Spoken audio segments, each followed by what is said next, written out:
Hello, everyone. I'm David March, and this is the Land of Confusion's Afghanistan panel.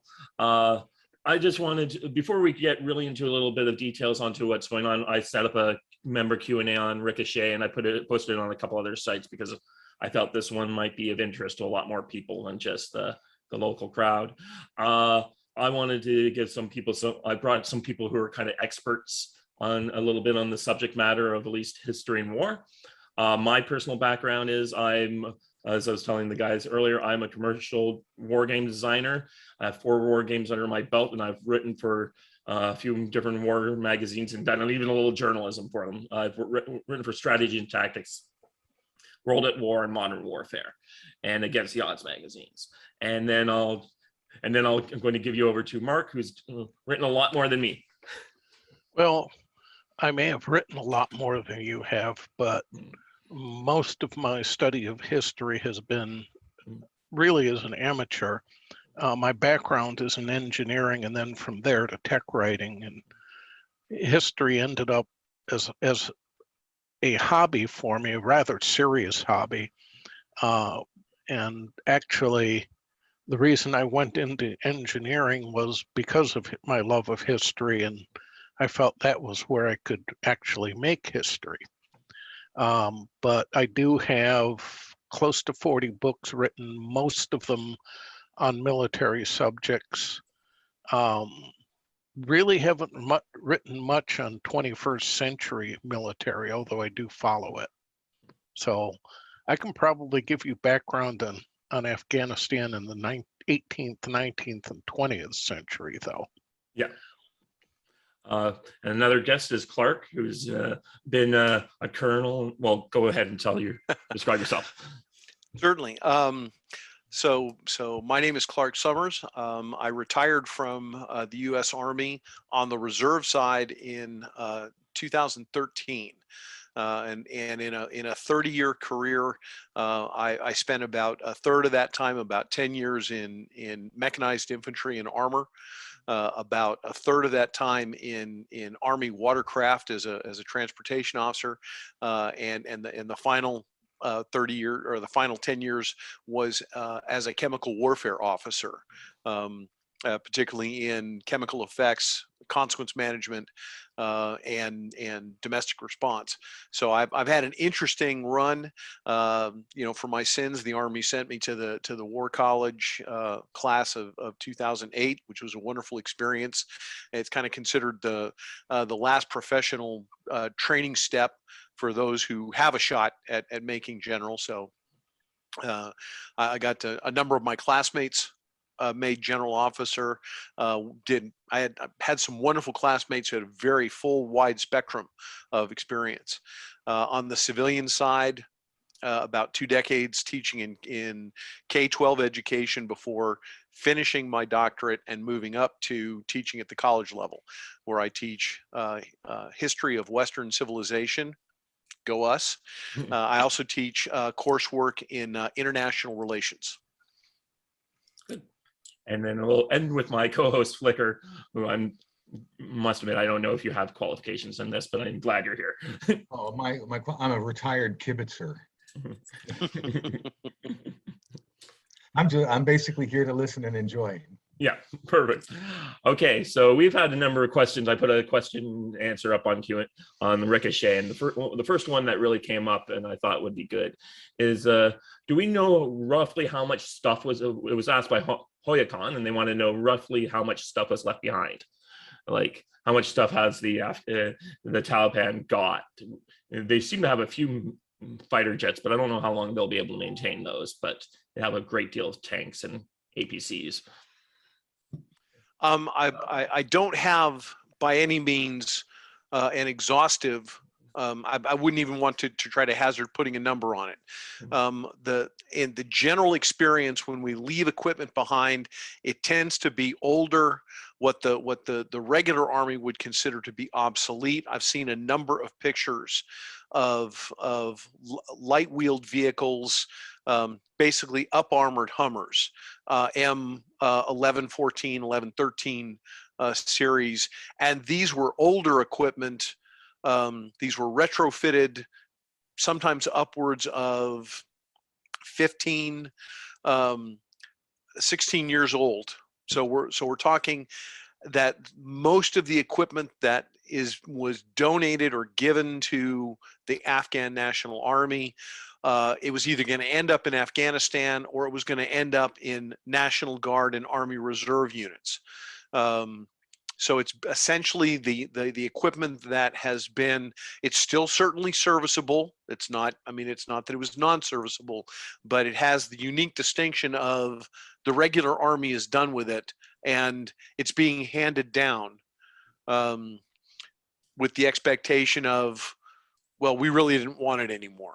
It sounds kind of harsh, but that's not an unreasonable, you know, and when you look at life cycle management, that's not an unreasonable way to plan. It's still serviceable equipment. I haven't seen any pictures of the Afghan Army using first level, top generation armored vehicles. Doesn't mean that they don't have it. I just haven't seen any pictures of it. It's all older armor, older equipment. Once again, perfectly serviceable and more than capable of being effective in the hands of those who have a commitment to fight.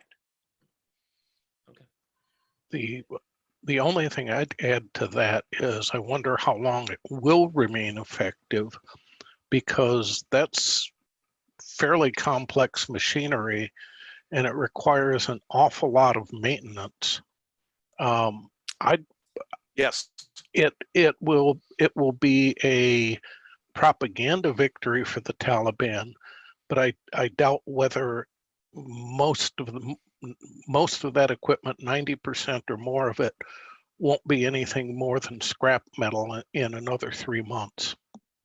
you're correct. I would say between 3 months, at about the 3 month mark, they're going to be scavenging. These people are not stupid. They're not. There's nothing mentally deficient about them. They very quickly will begin cannibalizing what doesn't work to keep what does work running. Mm. But I would also point out that it mostly serves them the benefit of being propaganda, because they didn't need any of this equipment to win. Mm. It wasn't that if they had needed heavy, modern, 21st century mechanized forces to win, they'd have never, they wouldn't be where they are today. Right. Yeah, it's certainly true that this is not like at least one difference between South Vietnam and the North Arvin basically needed like a tank force bigger than what the Soviets used at Kursk to defeat the South Vietnamese. Like, that's very true. Yes. Yeah. And there is a key difference, and it's bandied about quite a bit in the last 5 days, last 3 days basically. We've got to be careful of the comparisons between Vietnam and Afghanistan. There are parallels between Saigon and Kabul, but one of them is not that there was an actual treaty obligation that the United States had towards the Army of the Republic of Vietnam, that the U.S. government chose at the highest most levels to abrogate completely. So the South Vietnamese had 2 years, almost 2 years, knowing that the North Vietnam was going to attack. They were showing all the indications that had air power been employed at any time in that 2-year period leading up to that, South Vietnam would not have fallen. At least maybe they would have eventually fallen, but it wouldn't have fallen the way they did in April of '75. What happened here is that in the span from May until now, so June, July, August, 3 months, 90 days, not only did the U.S., it was never a formal treaty obligation. It's a fair distinction to make. But neither was there any reason that said we couldn't have applied more force if we wanted to. The U.S. government just simply lacked the will and the desire. This was the outcome that they expected. It's the outcome that they wanted, and they let it happen. So there it is. Yeah. Okay. You know, and I'll also point out that the South Vietnamese were actually holding off the North Vietnamese until they literally ran out of ammunition. Very And true. Yes. there was an action, and I've forgotten the name of the town, but light infantry actually repelled an LoC, armor. I believe, is what you're talking Yeah, about. I had to look right, it up. Yeah. right. But they actually repelled an armor attack with light infantry, and that was the first time in history that had happened. You were not seeing the same type of competence on the part of the Afghans. They had, I helped play test a war game for LoC, and a friend of mine was in Vietnam for the Canadian Army 2 weeks before the battle happened, because they were asking Canada for help. He said it was too late, but they wanted to give Canadian soldiers experience on the battlefield. So that's why he was there. And he said, yeah, there is that, it was more than just light infantry. They brought in the paratroops. It was like the last bastion attack of that particular conflict, where they held off like an armored corps for like a month. It's just like they wanted their last stand. We do have a follow-up question here, really, from CT Law, who asks, who will make the best use of all the weapons we left there? It was kind of like, that is something that I guess is of some concern, is that what they'd have, they will cannibalize, as we say, but they also have some stuff they're going to be selling off to would-be buyers. Once again, this is, I have no special knowledge here other than just my career experience. But my career experience would tell me is they will sell some of it on a cash and carry basis to very other Islamist forces, Islamist insurgencies in Central Asia. Some of it will show up in Tajikistan. Some of it will show up in Uzbekistan. Some of it will show up in perhaps in Kazakhstan. Some of it will. It'll be interesting to see if any of it shows up in Xinjiang. Because there is, yes, the Uyghurs have elicited a lot of emotional support in the last 2-3 years, but the fact of the matter is there is a militant Uyghur militia terrorist level that is fighting against the regime in Beijing. I think they may get some of it. Now, China is not going to have a second's qualm about blowing most of that stuff up the first opportunity it shows up. So I don't think it's going to make a significant difference tactically anywhere in the world, because there's a reason why it was being donated to the Afghan National Army. And most of these Islamist insurgencies are successful precisely because they don't have the logistics trail that demands that they have established bases with established maintenance and all of the tail that goes with that particular set of teeth. Mark, you have any thoughts on that? Oh, he's right. The one thing that does amuse me is everyone talking about how the Chinese are now going to cozy up to the Taliban, ignoring that Uyghur rebellion inside China. I don't think that's going to happen. But it would be interesting to see what fallout happens as a result of in China as a result of that. But he's right about the fact that the Chinese aren't going to hold back anything. Mark, you make a really good point, and let me agree with you. I think the Chinese are going to do what they always do best, which is they're going to tell the Taliban behind closed doors, look, we don't care what you do in Afghanistan. If you want us to help build roads, we'll help build roads. If you want to build national infrastructure within the Afghan borders, hey, as long as we get a taste of the action, we'll build the roads, we'll build the infrastructure within Afghanistan with the understanding that we're going to take a cut of whatever profits, and our profits are always going to come first. The moment any of that influence starts affecting Xinjiang, they will bring the hammer down on Xinjiang, and then they will deploy their own special operations capability, and they'll just simply kill anyone that they need to send the signal. But they'll do it quietly. They'll do it in such a way that the message is sent, and as long as the Taliban keeps their business in Afghanistan, China will not care what they do. Right. That's my best guess.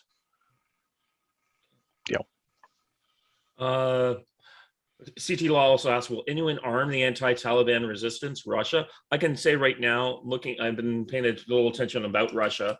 Russia seems to be the one who's kind of in the driver's seat with any kind of relationship with the Taliban government. They have no interest in closing down their embassy right now.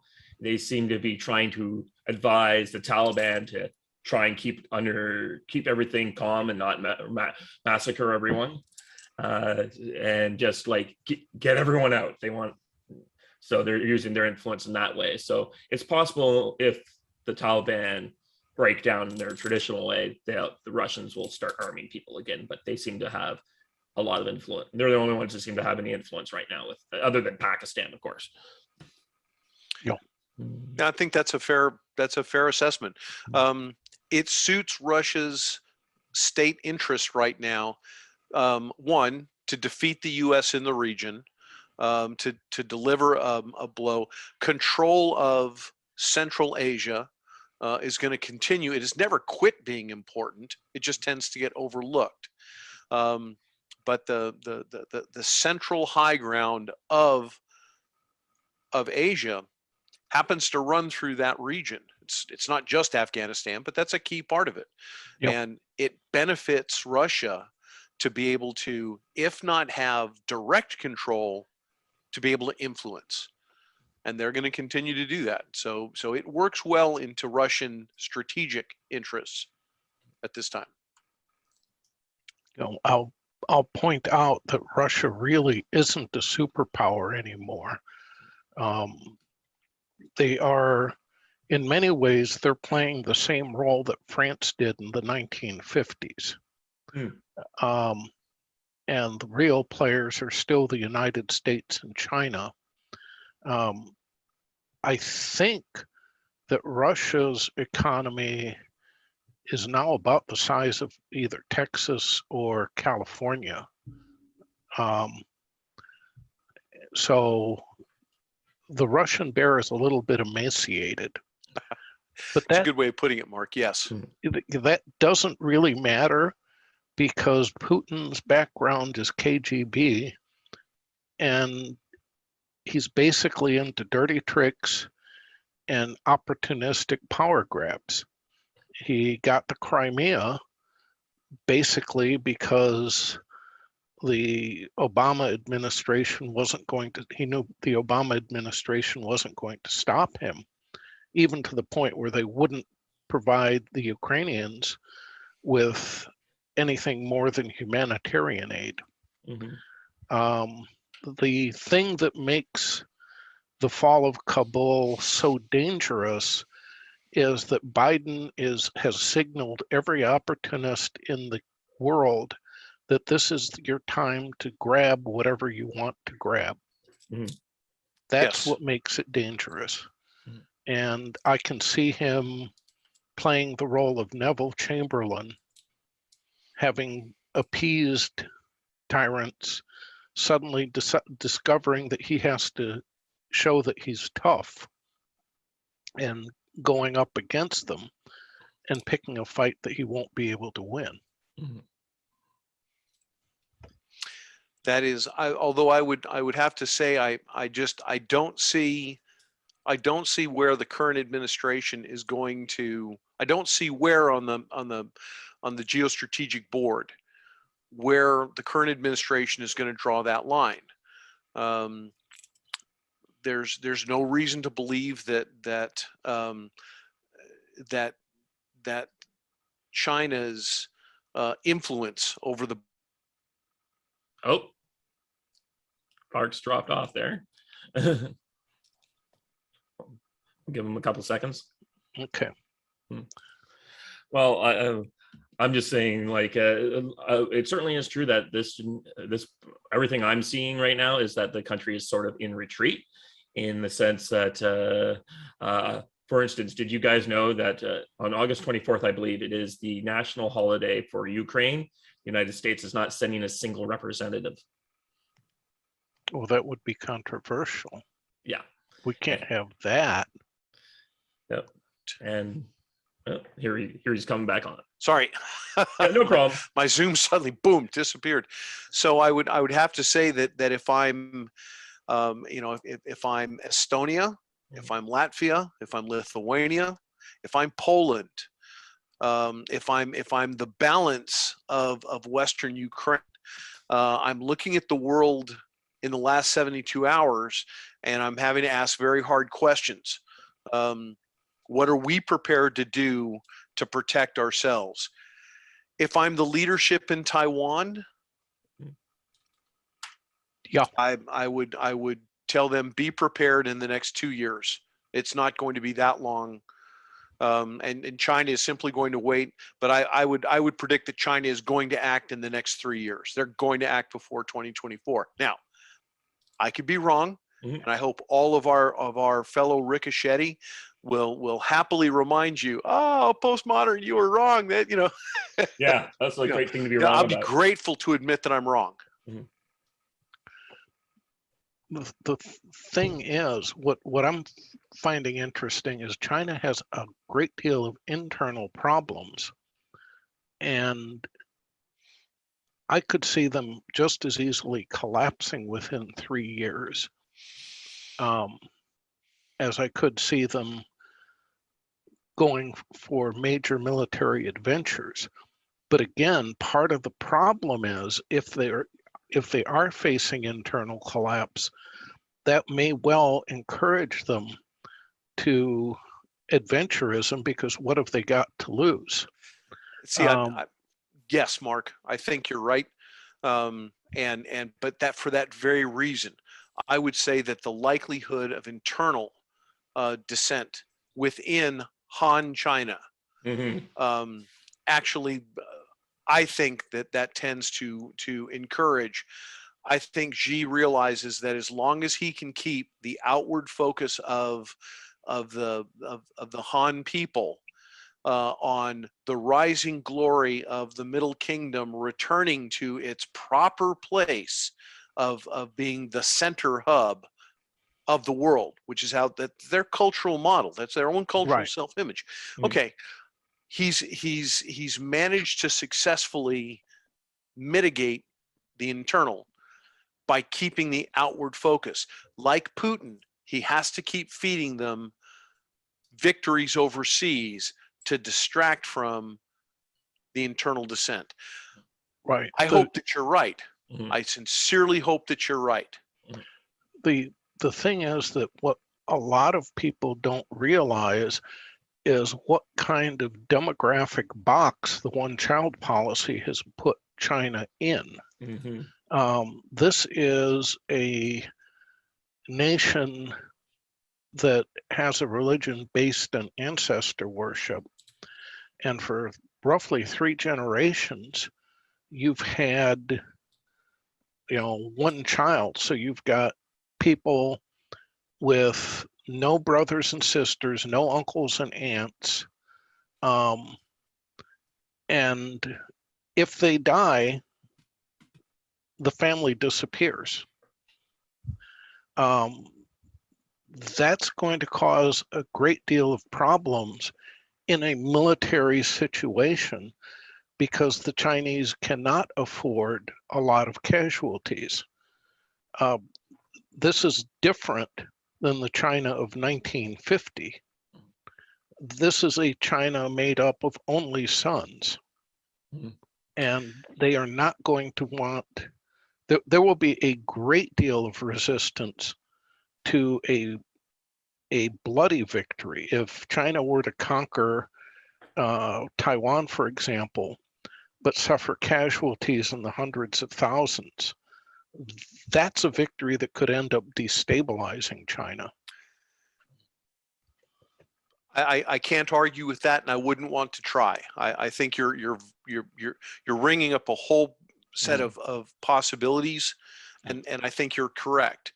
The answer that the sort of the hard-nosed realist or pragmatist in me would say is, when you have a standing army of 3 million, you can convince most of those single, unmarried young men that they're not going to be the ones who die. They're going to be part of the victory parade. Right. Now, and relatively speaking, the odds favor that calculation. However, it actually benefits the long-range sustainability of China to basically cull out that 10 to 15% of the population of young marriageable men who are demographically never going to find wives, because there's not enough young women, certainly not young women who want to marry these peasant boys from the hinterlands who have no prospects. Mhm. You're exactly right. It's a complex demographic question. I think Xi is going to move fast, and he's going to try to do it as bloodlessly as possible. And he's looking at Biden and saying, I can make this stick.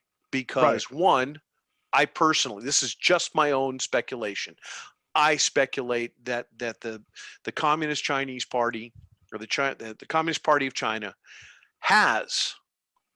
they have dirt on the Biden administration, and they're going to quietly let them know that, oh, by the way, we're going to let this information come to light.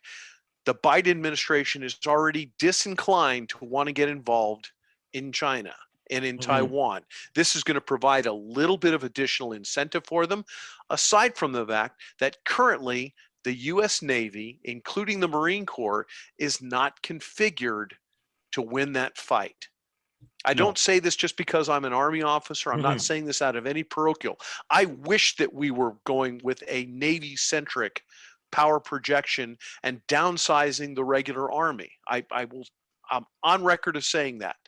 But right now, the inter-service rivalry between the Navy and the Army and the Marine Corps indirectly and the Air Force, and this whole creation of this whole new force, all it's generating in the absence of any coherent strategic concept is inter-service rivalry, and every service is fighting with the others to control congressional dollars for no other reason than to promote their own services' internal wealth. And that's a situation that just encourages adventurism on the part of our strategic enemies. Yeah, I won't argue that. Okay. And my basic background is maritime, and I've never been as alarmed about the American Navy as now as in any time in my life, because they have sacrificed readiness, which is how you win wars. They are not ready to fight. And, to use the Duke of Wellington saying, I don't know if they'll scare the enemy, but by God, they scare me. So I try to be careful making observations about other services. Yeah, I'm JPME 2 joint qualified. I as an Army watercraft officer, you had to learn to speak maritime and joint maritime operations. I got it for that very reason. I look at it and go, every dime that isn't going into power projection readiness for the Navy, and including the Marine Corps, If that means we need to downsize the regular Army, good, do it. If it means we have to put more of our land force capability into the National Guard, the natural auxiliary of the regular Army, do it. I learned firsthand from 2000, starting in 2003, but all the way through 2008 and 2009, that we have the capability to train up National Guard combat brigades literally within the same time period it takes us to take a regular Army combat brigade team and bring them up to combat readiness, and we can do it for a fraction of the cost. And we can't deploy them any faster than we have the lift capabilities between our maritime sea lift and an extremely limited airlift capability. We can't move more than, if we took one, sorry, I'm waving my hands and getting all worked up. No, that's why you're here. But the fact of the matter is, the last time I looked at just the airlift capability function that we had, if we took 100% of the available U.S. Air Force combat lift capability, we could move one medium brigade combat team, that's about 3,500 soldiers, and their armored equipment. We could move them any place in the world as long as we had a big enough airfield to do the most efficient turns, and we could do it in 72 hours. That's one brigade combat team. Everything else has got to go by ship. And so having more Army in the continental United States than we have the lift capability to put into combat is simply wasted money, because we can't turn the deployment of those brigades any faster than we have the logistics capability to do. However, if we're going to fight in the Western Pacific, that's hulls in the water, that's aircraft carriers, that's assault vessels. We have wasted so much resources chasing will-o'-the-wisps when what we need is destroyers, cruisers, aircraft carriers, and boats that carry the Marines in, because the Marines are going to carry that fight. It's going to be a Navy fight, and any talk about the Army just needs to, it's not that they need to sit this one out, but they need to shut up and let the services that are equipped to do this. But right now, the Department of the Army and the Department of the Navy and the Department of the Air Force are all squabbling with each other because there is no single coherent strategic vision. And there hasn't been, quite frankly, since 2002. Okay. Please go ahead. I'm sorry. Mm-hmm. Oh, no, it's just, well, we're talking about Taiwan, and I got some questions, which is,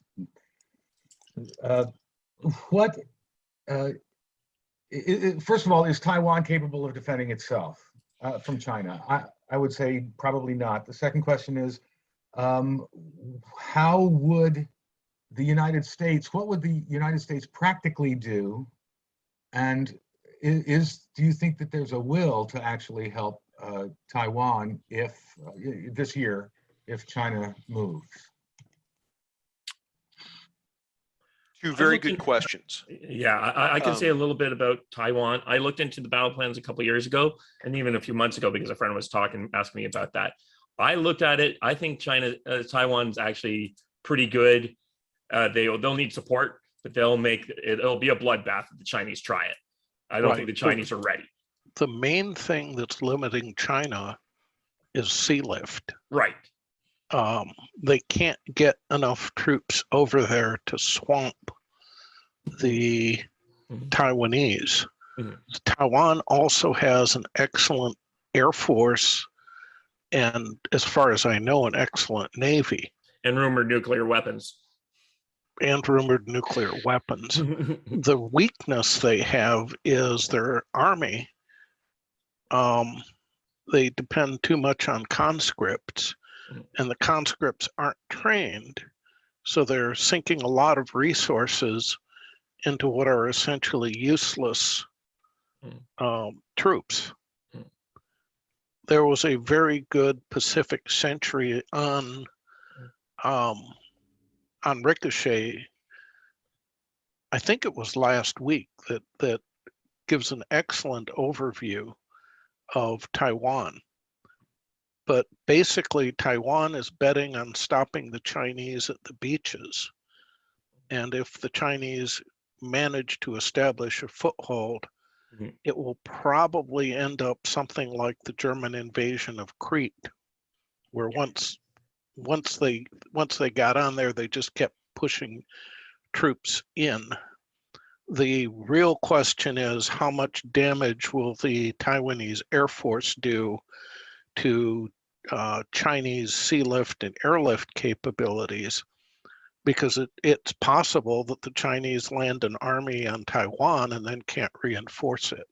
Right. And then after that, it just becomes, how badly do the Taiwanese want their country? Yeah, that matches the question of the quality of the Taiwanese conscripts. Isn't one I've looked at as closely as you have. I've more looked at that the Taiwanese have a reputation for having a well-prepared, what we would call a special operations or irregular capability, making maximum use of the terrain on the island, and essentially ensuring that it's that combined concept of, if we can deny communist China the capability to reinforce, we can prevent them from attaining victory, even if they are able to, if they hold the beaches, but they can't do anything more because they can't secure the countryside. That's a lot of what ifs. Yeah. And it comes back to, if the U.S. Navy is capable and maintains the capability to deny the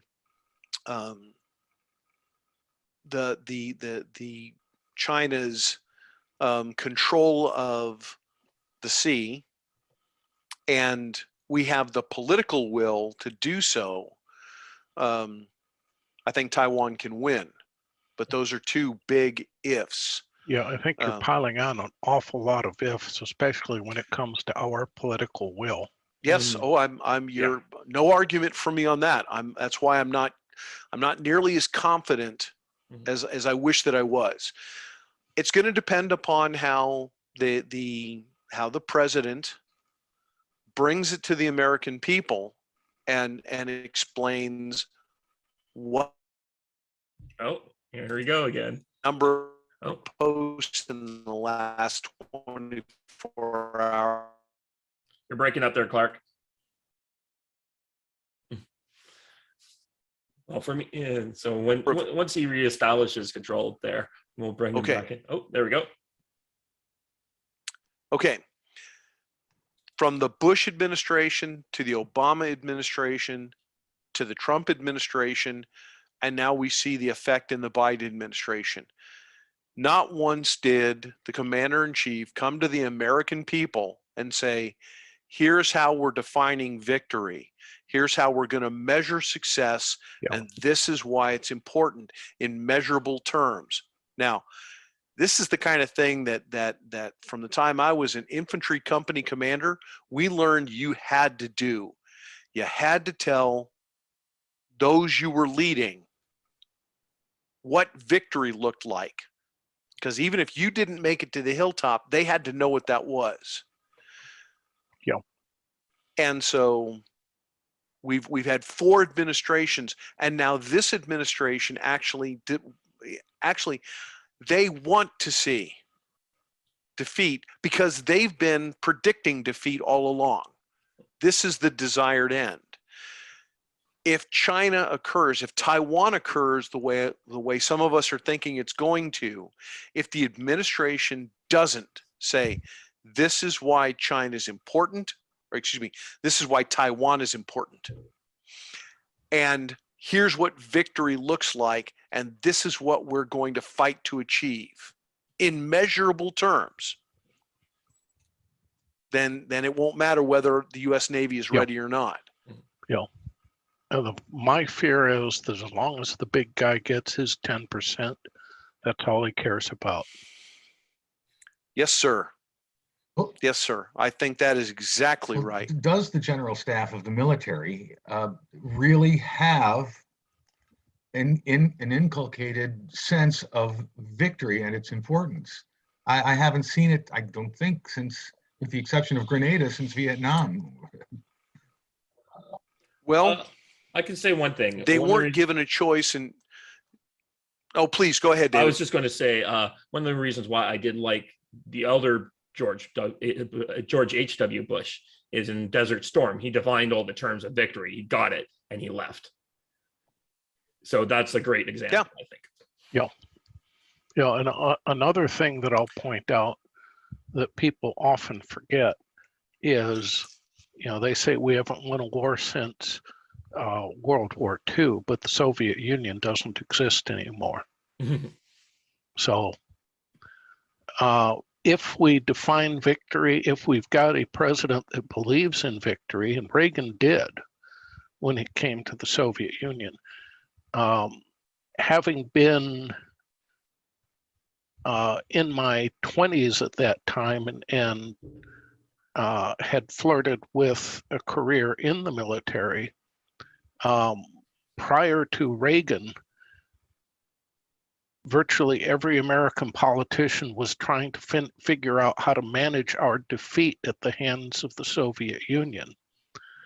And in really 4 years, Reagan, by defining the battlefield and defining victory, turned it around, and in another 4 years, the Soviet Union just pretty well just ceased to exist. So yeah, you can do that. And unfortunately, we have too few leaders that are really interested in winning.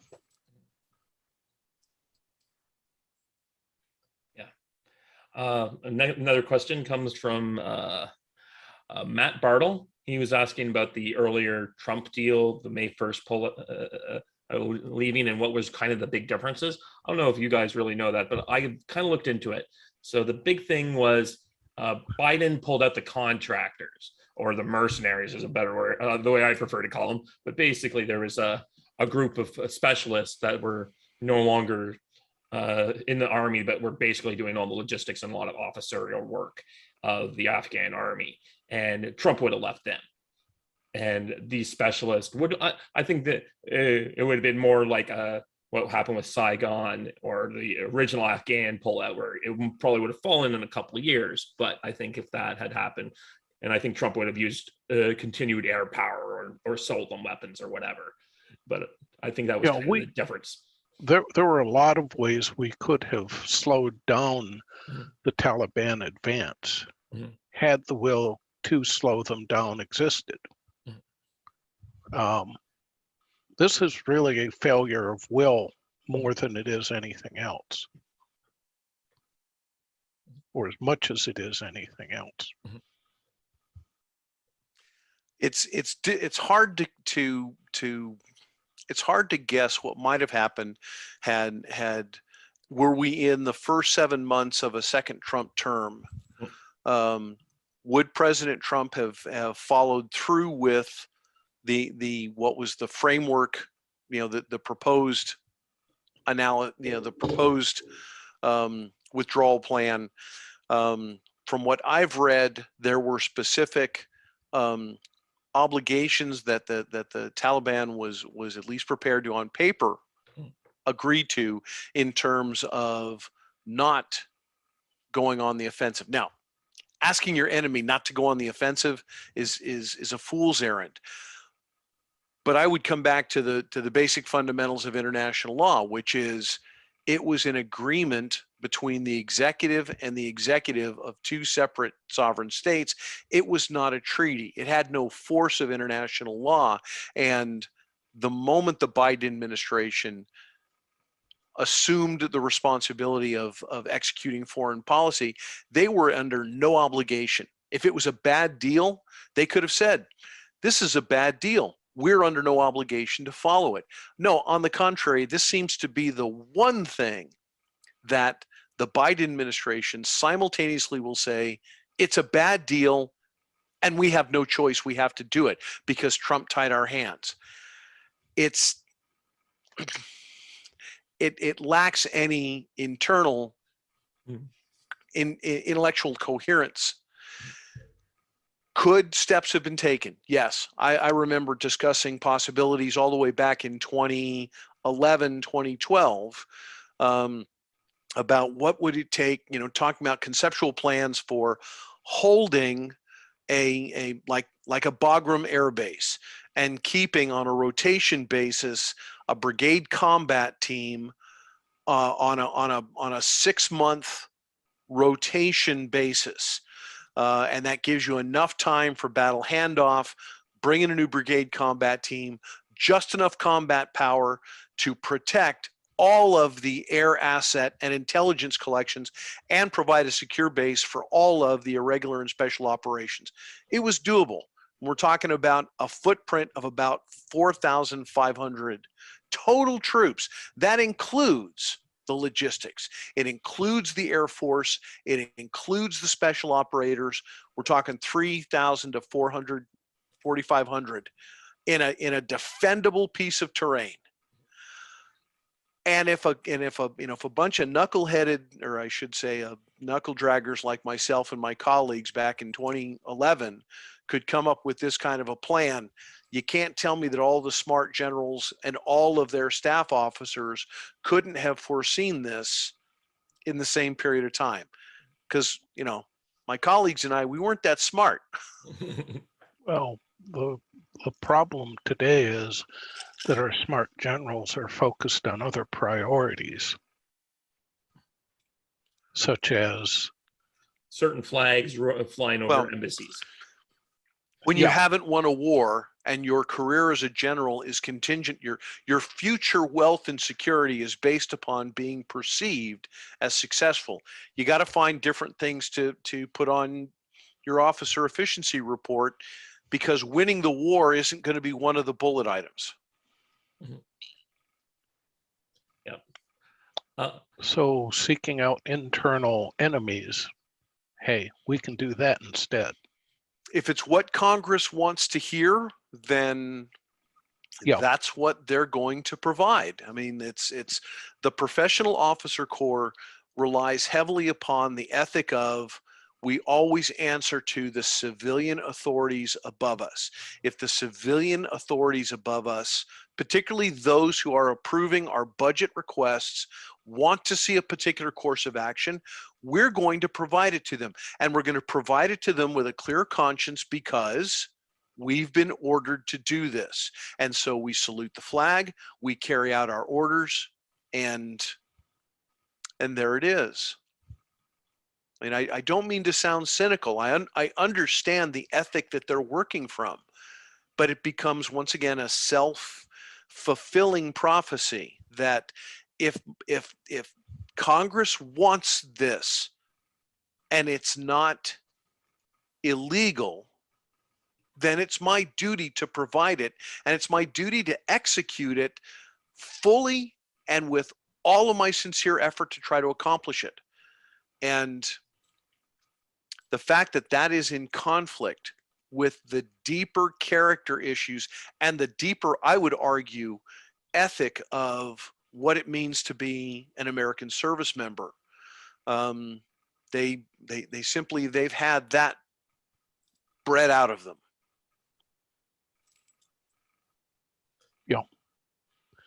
Yeah.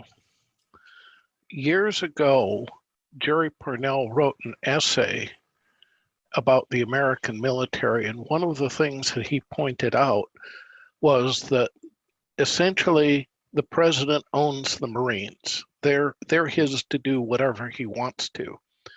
But Parnell observed the American Army belongs to the American people, and you better ask permission before you use it. That's been forgotten in the last 20 years? It actually goes back farther than 20 years. It actually goes back to 1954. This was part of my doctoral research in looking at the transition from the traditional American experience, what I call the American military experience of the citizen soldier. In the late 19th century, the officer corps purposefully began to professionalize, and from 1904 until 1954, that transition to a professional model, that it took half a century.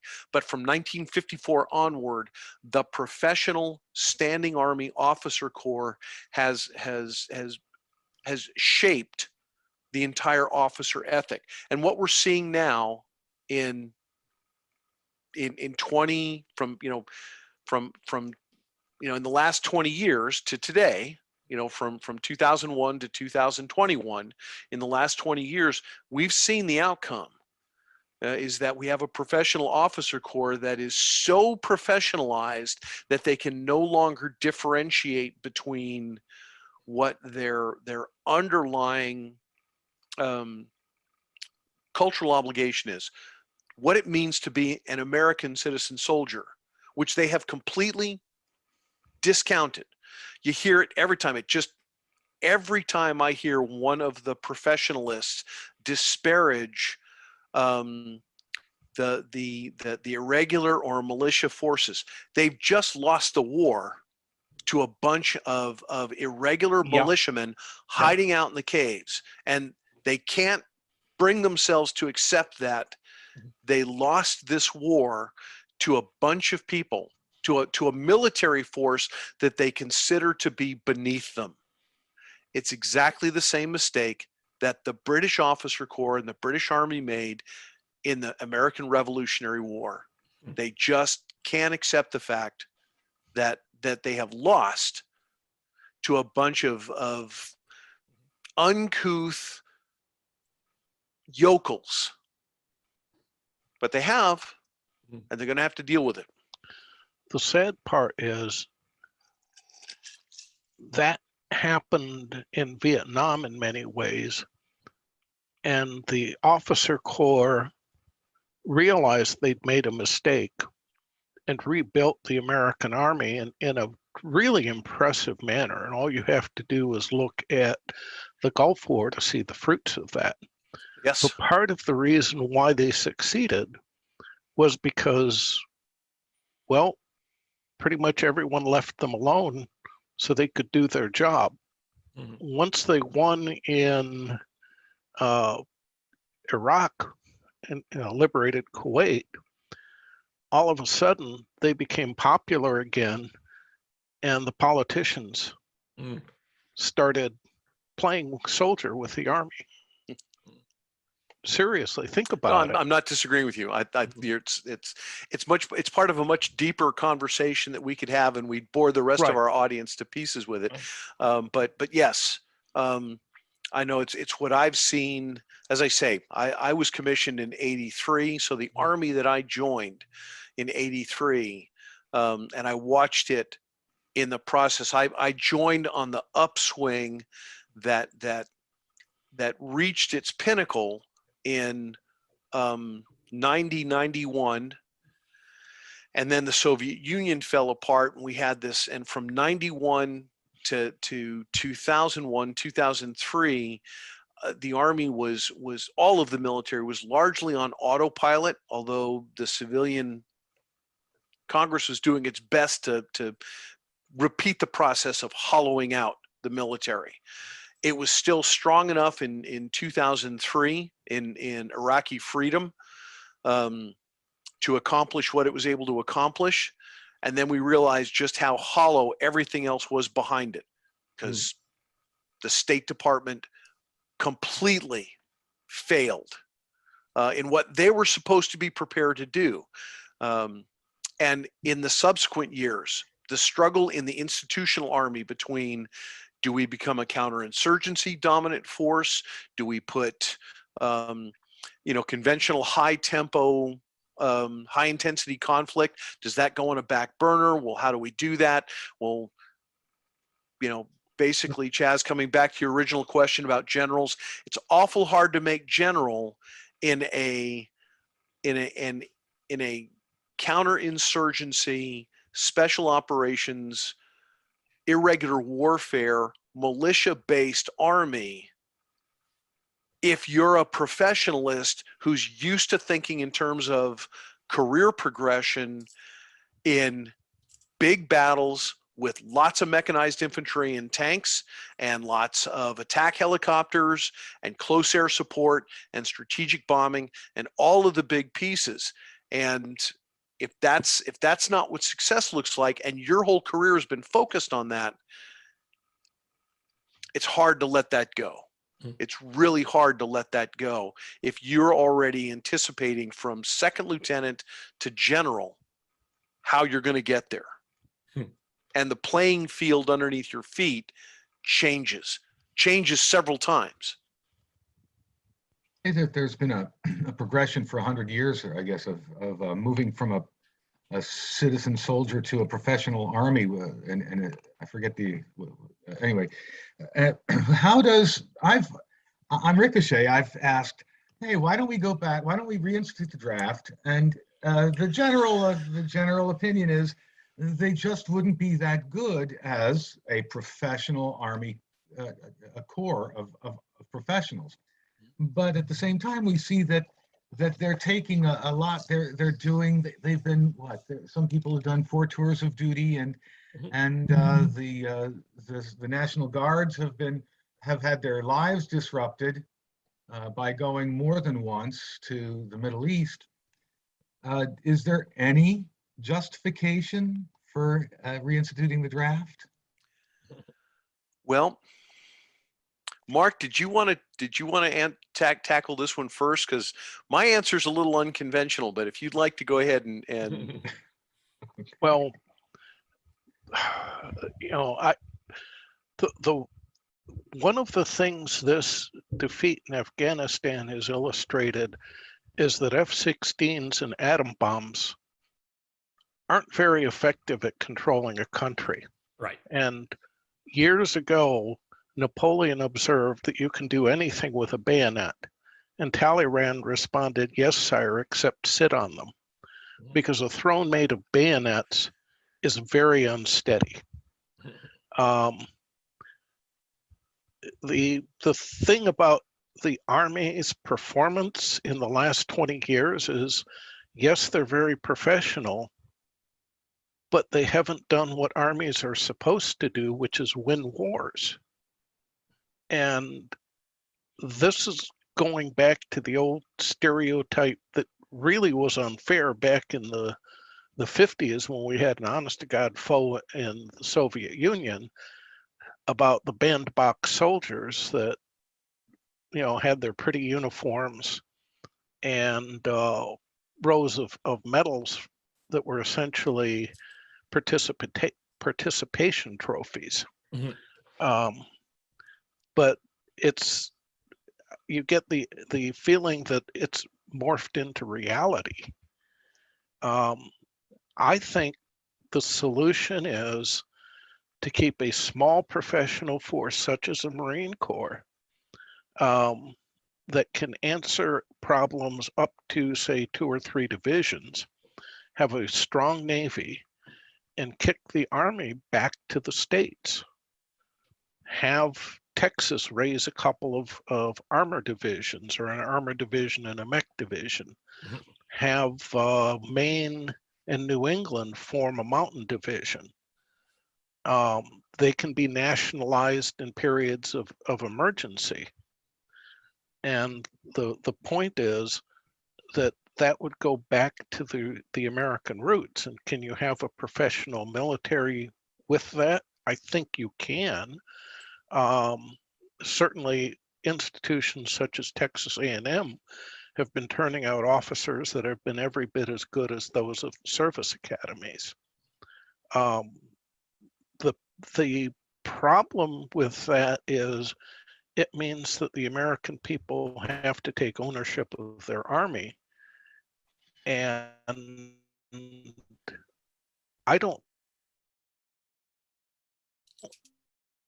responsibility, you end up losing your republic. Because ultimately, the only reason you're allowed to vote is because you're willing to back up that vote with force of arms.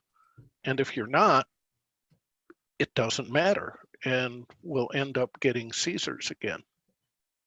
That might be a little bit unconventional, Clark, but that's kind of my view.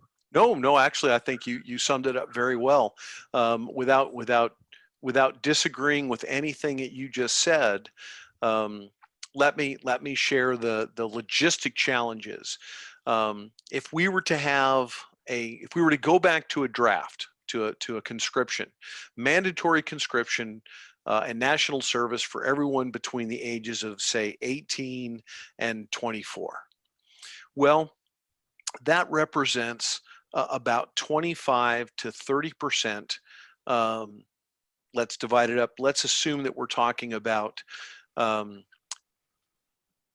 half of that, about 15% of the US population at any one time. Okay, well, we're still talking about 10 to 30 million Americans. Now, of that 30 million, under current U.S. military recruiting standards, only about 25 to 30% of all U.S. 18 to 24-year-olds are medically fit to even begin basic training. And that's I'm truly not making that up. Believe it. Well, The average 18 to 24-year-old is medically unfit to even begin training. But even allowing for those, we're still talking about, that takes us down to about 3 million basic trainees at any given moment for all the services. That essentially doubles the size of the military standing force from where it currently is. Now, how do we decide that if someone is too fat or medically unfit, doesn't have isn't in good enough physical condition to begin basic training? Well, they've just basically lucked themselves out of having to serve. So we basically are now punishing our best young people by saying, if you're physically fit, mentally have the mental acuity, guess what? You have to go give up 2 years of your life. But the little tubbo next door who spends all his time sucking down Mountain Dew and eating, cherry Twizzlers and playing, Call of Duty, he doesn't have to go. And so the size, would the American people accept a standing army of some 3 to 4 million just at the enlisted basic levels?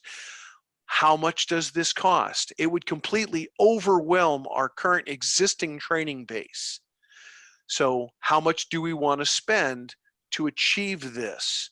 In order to meet the 1954 to 1973 model of conscription that most people have when they talk about wanting to go back to the good old days of conscription, how much would that cost? If one of these basic trainees, every one of these basic trainees who gets injured in training, well, how much disability do they draw for the rest of their life from, say, 24 until 82?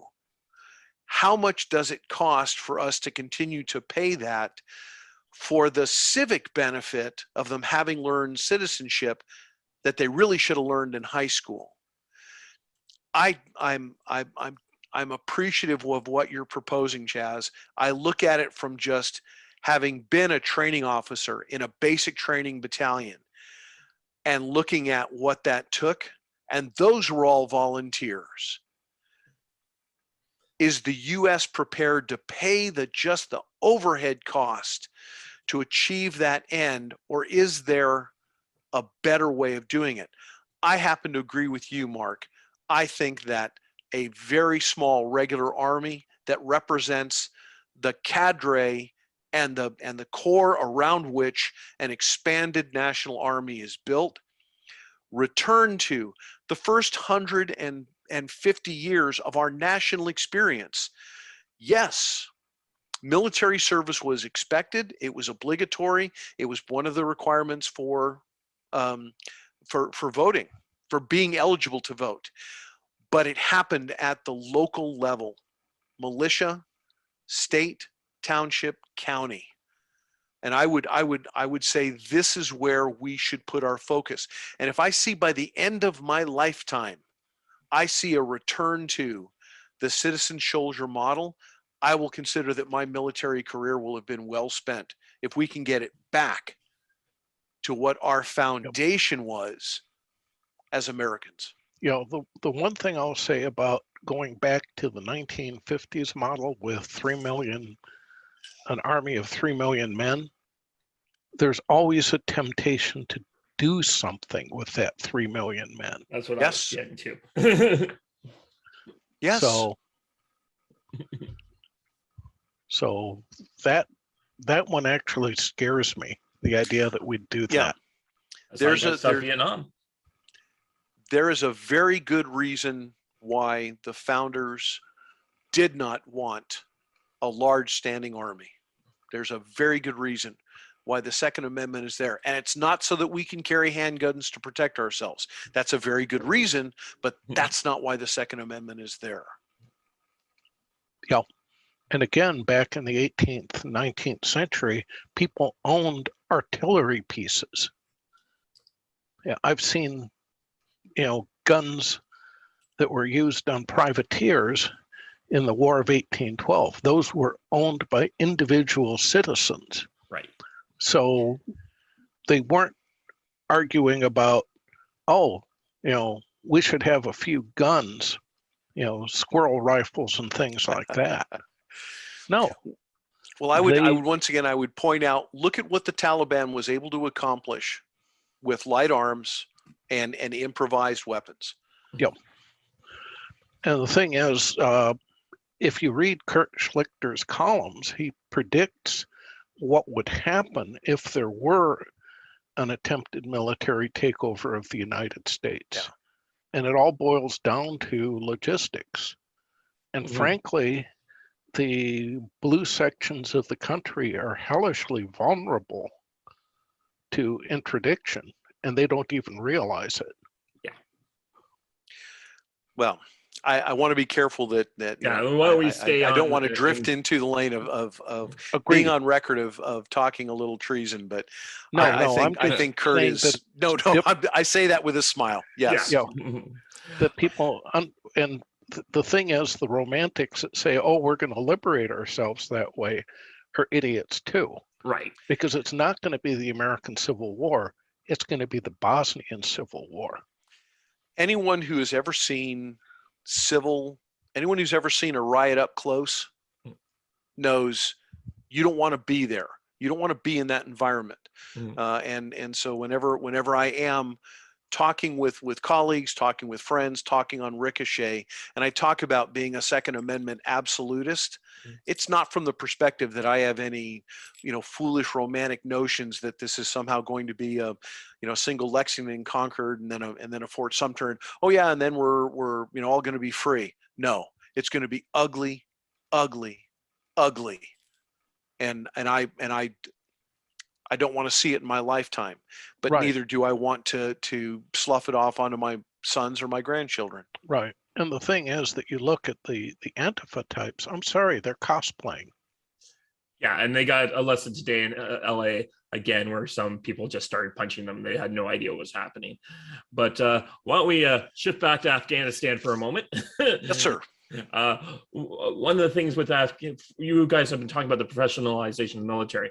I think that also led to what the problem why Afghanistan kept going on year after year is that these guys basically were managing the problem. They didn't see a victory. They weren't looking for a way to win. They could just manage a status quo. How do you guys feel about that? Mark, do you want to jump on that?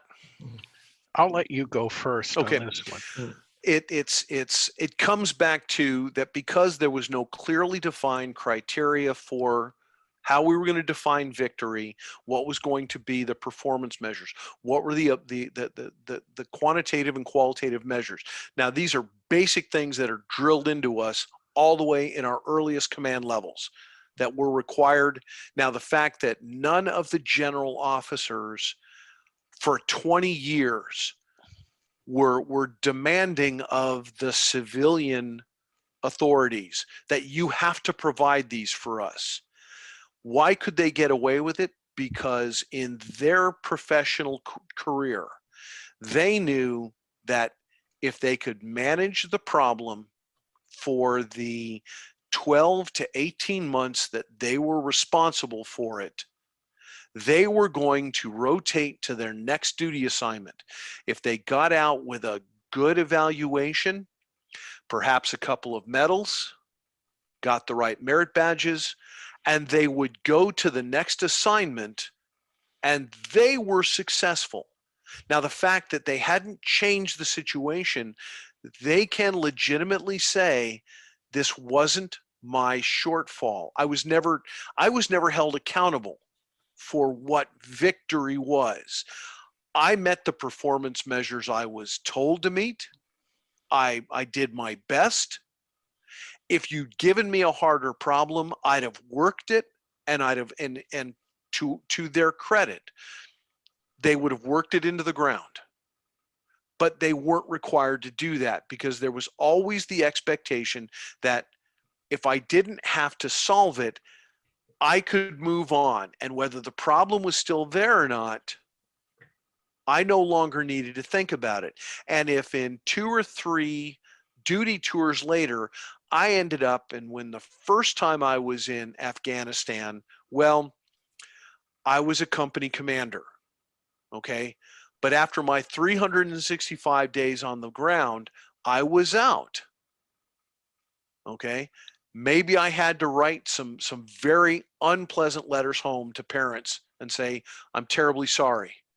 Your son died serving his country, or your daughter died serving your country, but they fought bravely, and here are their medals. I was honored to serve with them, and I will remember them every anniversary of their death.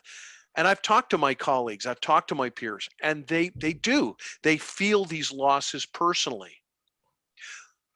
But 4 years later, when they come back and now they're our brigade operations officer, their focus is different. Okay, they're not thinking in terms of what did I learn, or maybe what I did learn. But they do their 365 days on the ground as a brigade operations officer. And now they've been qualified to command a battalion. Okay. And so now all their focus turns to preparing to command their battalion. So they command their battalion, and perhaps they have 24 to 36 months of command time. And you love that job. I mean, I can tell you, I loved being a commander.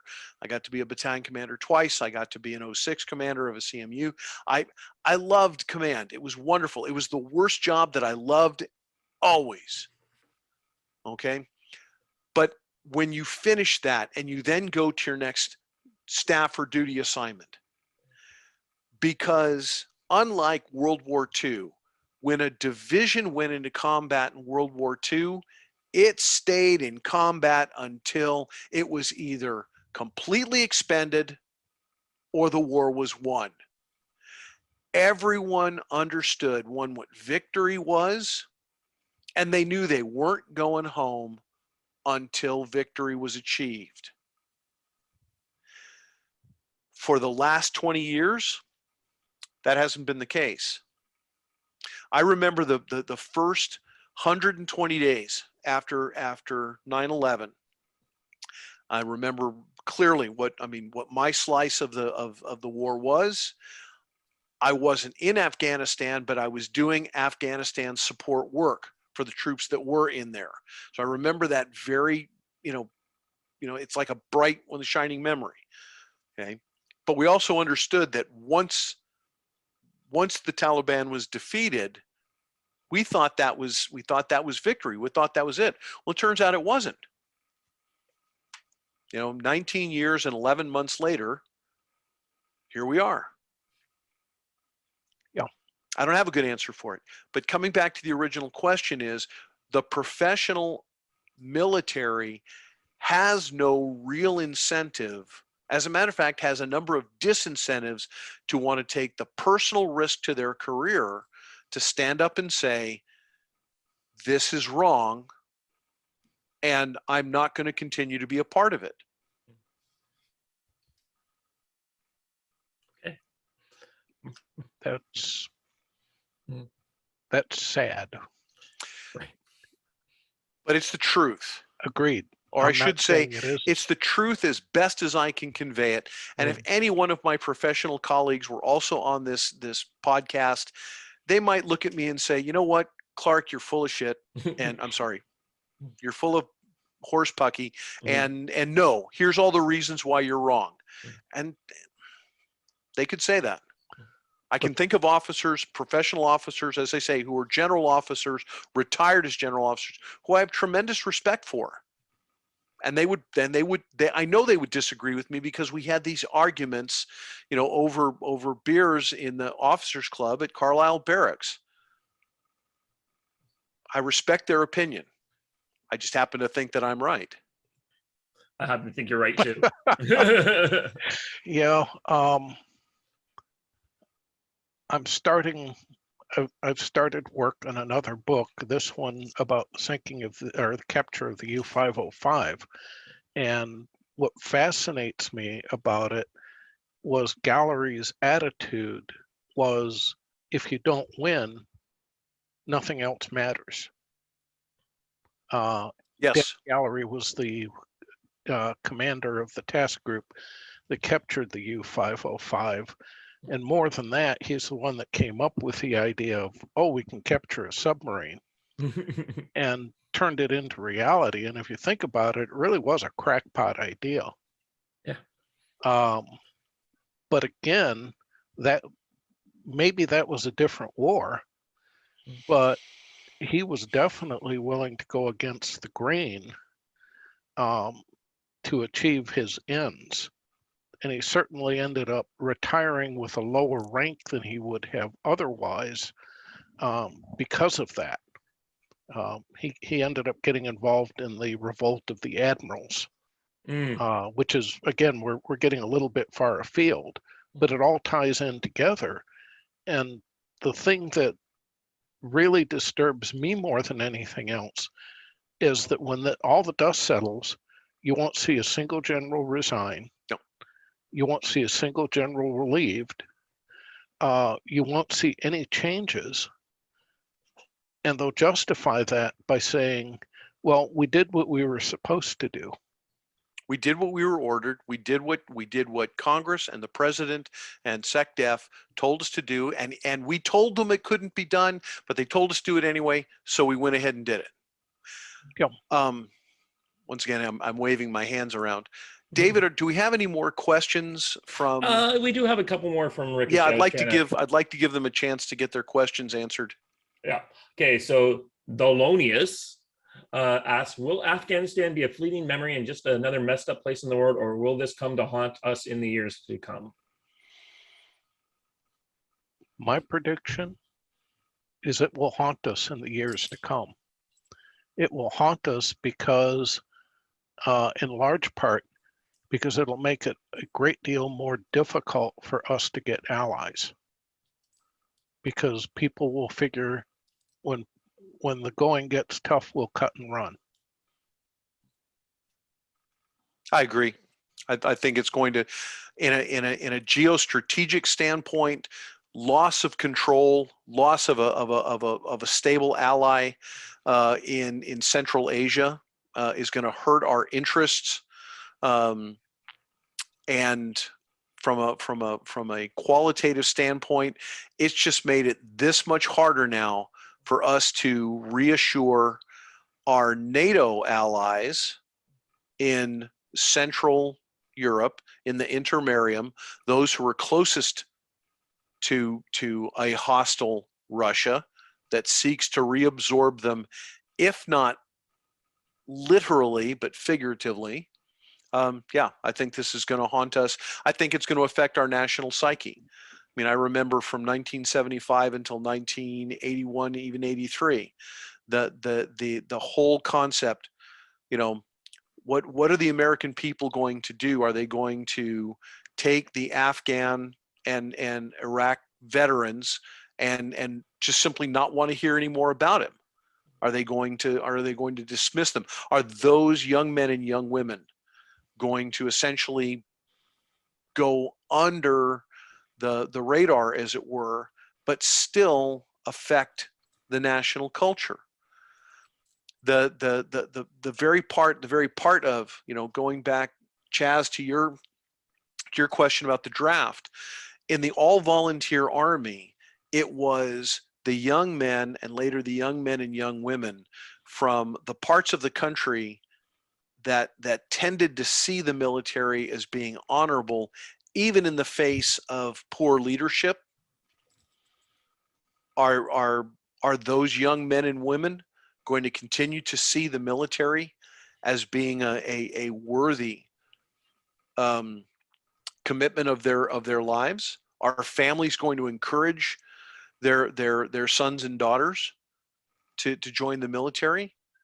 I would have to say honestly that both of my sons asked me how I felt about them joining the Army, and both of them seriously considered it. And I told them if they chose to join, I would be proud of them, and I would certainly do all I could to encourage and help them along. But if they chose not to, I thought that was the better decision. Okay. For me, the one answer to it is the Taliban emptied all the prisons and have let all the people, and a lot of bad people from Al Qaeda and others, not like the senior guys, but a lot of the mid managers and the lower ranked guys are now free. And yeah, we'll be hearing from them. Yeah. And we had one from Hank Rohde, freelance philosopher. Do you think that? Love Hank. Yeah. Shout out to all the pitsters out there. Right. Do you think that holding the base in Afghanistan was a strategic asset or liability? I'd say it was an asset. And I don't think it would have been that hard to hold. You know, you can project an awful lot of power from Bagram Airfield. And ultimately, that's what international relations is about, is projecting power. I agree with Mark. I think he said it well.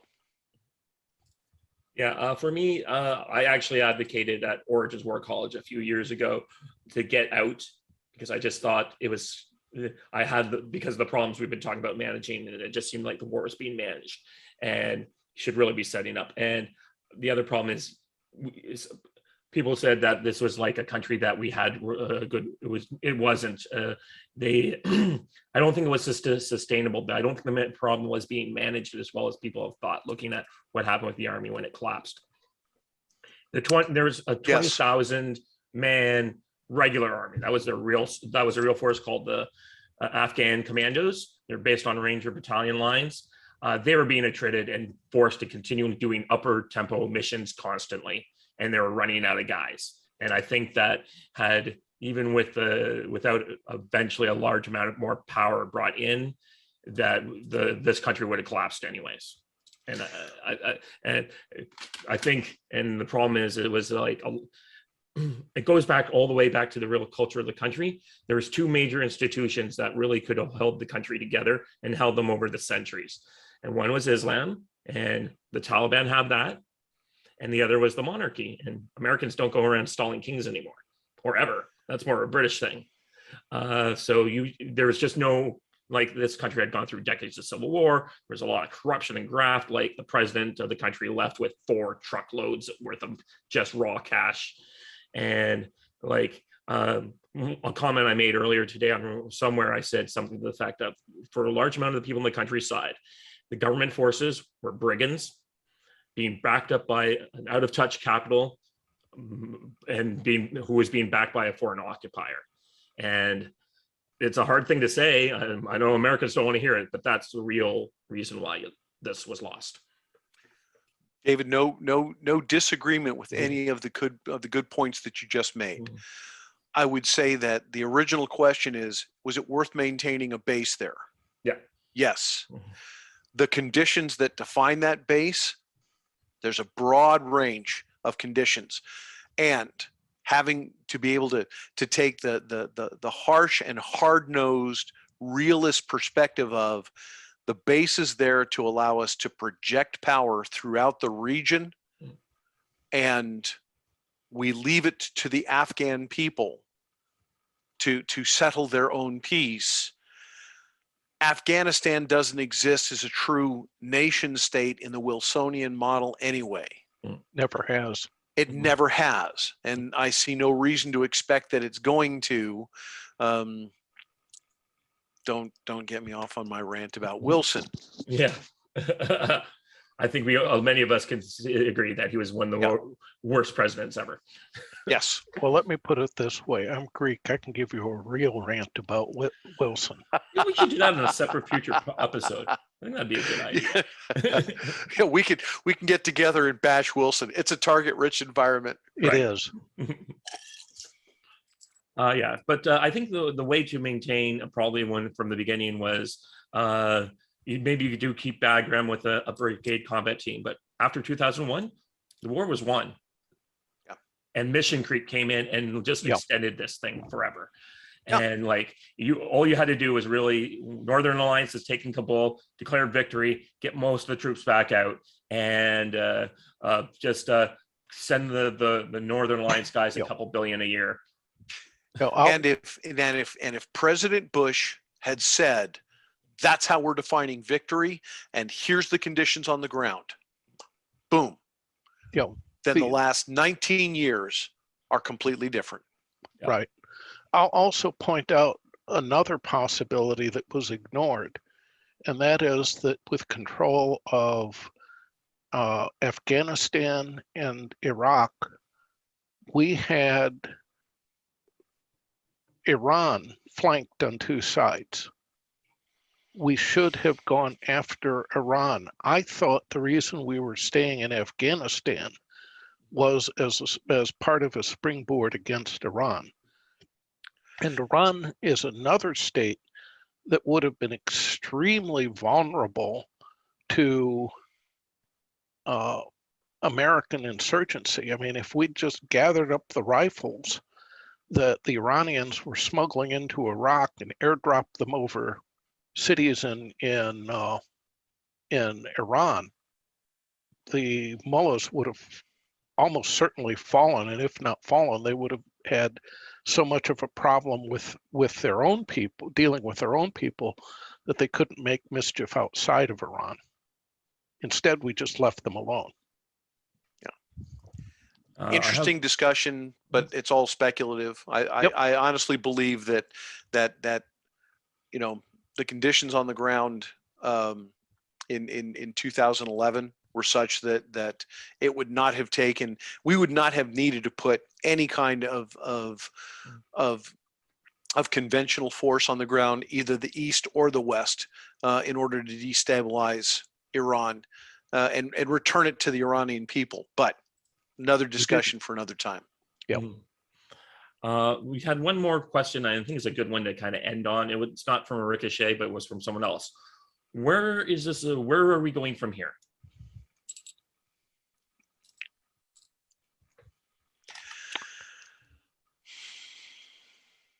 No one's going to like my answer. Away. And that is that the military has to find a victory somewhere. And it's not going to be overseas. I hope I'm wrong. I think it's Ethiopia. That's what I'm hearing. I think they're going to go after someone who's on a coast because it's always easier to supply someone from the sea. Well, Mark, I think I'm going to disagree with you, probably from as much of hope rather than belief, and that is, I think that the military is going to continue to drift aimlessly for at least the next 3 years. I think that because I see no indications when I read the professional and trade magazines, I see nothing to indicate that there is a rising class of who will become the senior level officers. I could be mistaken. I hope I'm wrong. But I think that during the current administration until no sooner than 2025, will the military start to correct. If for whatever reason China hesitates in seizing Taiwan, then we will have dodged a bullet. Yeah, I won't argue that one. And then we may in fact, just as happened from 1973 until 1981, that the military largely bootstrapped itself, that the renaissance that occurred in all of the services were able to do it because they recognized what needed to happen, but it took the transition from Carter to Reagan to provide the window of opportunity. Mm-hmm. And it just was, as I say, it was dumb luck in my own career that I happened to be there on the ground floor when it happened.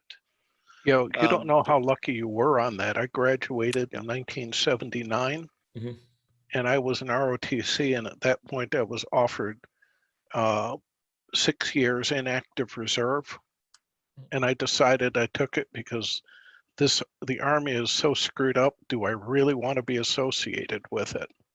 And I suspect there were a lot of people like that. Yeah, I wouldn't disagree. I wouldn't fault your decision one bit. Can I just ask a quick question? Sure, certainly. This is provocative, would you characterize Milley and Austin as being warriors in their core? Warriors or social justice warriors? Okay, you and I have exchanged posts on Ricochet regarding my thoughts on Milley. Okay.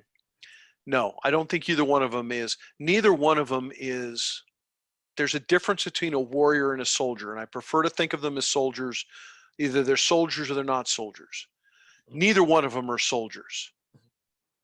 They are very successful bureaucrats. They have successfully managed their careers so as to culminate, particularly Austin. He had by any objective measure, he was a failure as CENTCOM commander. And the fact that I think it speaks volumes that President Biden reached out to Austin to be his Secretary of Defense, because he tends to signal that he likes to he wants other mediocrities around him. That's not unusual with a mediocrity. Yeah, it's so I have no reason to Austin finished his military career. Now, who am I to criticize an officer who rose to become one of the key combatant commanders, Commander, CENTCOM? But he was undistinguished in that role, and in fact lost he lost the initiative and lost the war in Iraq, and yielded the ground to ISIS. And it wasn't until after he left that CENTCOM effectively responded to the growth of ISIS. He retires. He goes into business. He has all of the networking with the continued people who were his 2-star and 3-star assistants, who have now risen to 3-star and 4-star level. And they're the decision makers for all of the big high dollar contracts. And he goes to work selling these contracts. He knows nothing about about defense procurement, but he knows the people in the Pentagon to call and pick up the phone and says, "Hi, George, this is Lloyd. Remember all the great times we had, et cetera, et cetera. Old Home Week. Yep, we sure gave them a run for their money. Hey, I'm with General Dynamics now, and we've got a program we'd like you to look at." Well, thank you, sir, because even a 4-star general who was a 2-star general when he worked for a 4-star general is still going to call that 4-star general, sir. So all of that interconnectivity, the nepotism that occurs, and Lloyd cashed in on it, and it's not at all unusual. Yeah. Miley is still in the job. It surprised everybody in the entire, I don't know anyone who wasn't surprised. And I don't understand what President Trump's thinking was when he reached out and picked Miley. It wasn't the Army's turn.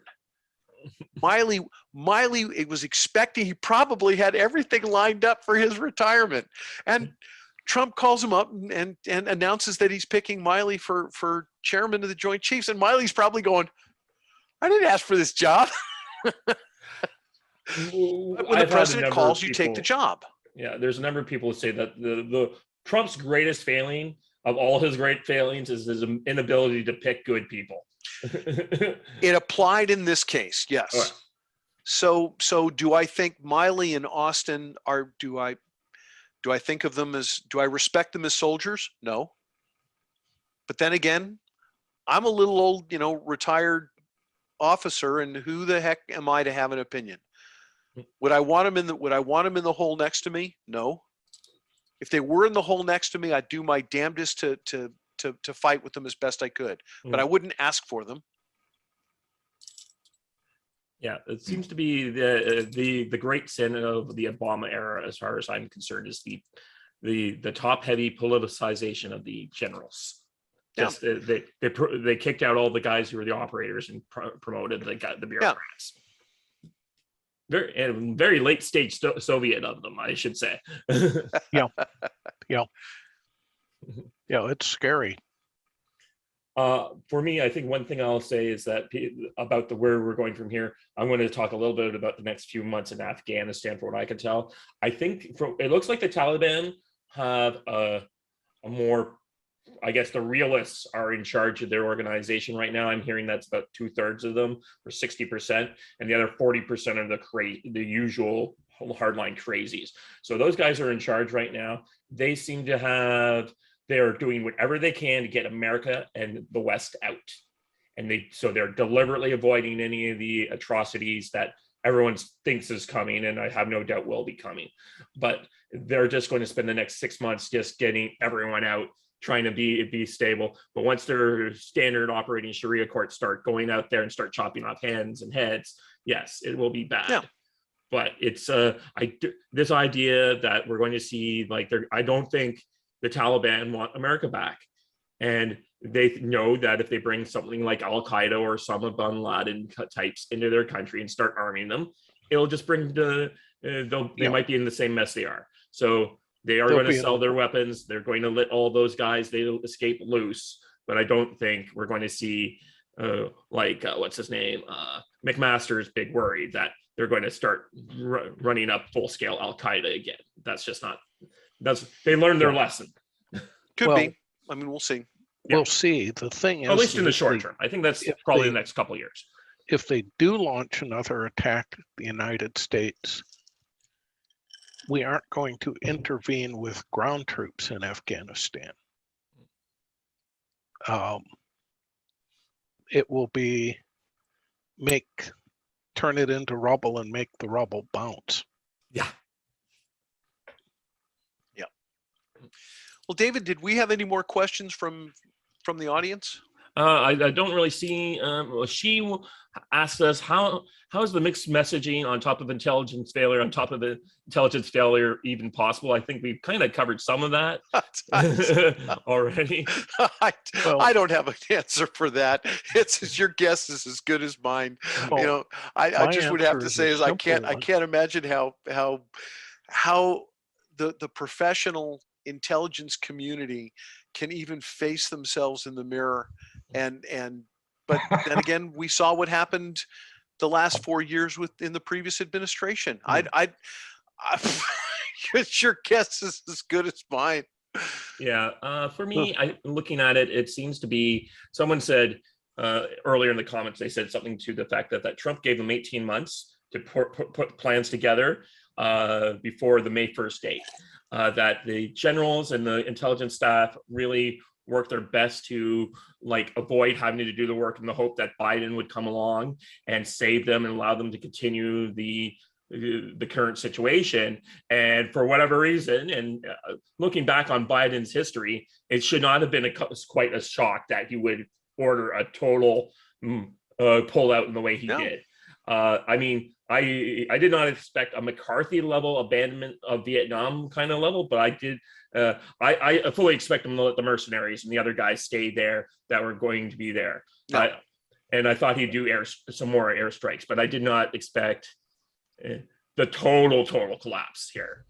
And I guess a lot of those people just thought he was their guy, and they're wrong. The thing is, the reason you have all these failures is careerism. There's no reward, or you are rewarded for telling people what they want to hear, and there's no punishment for failure.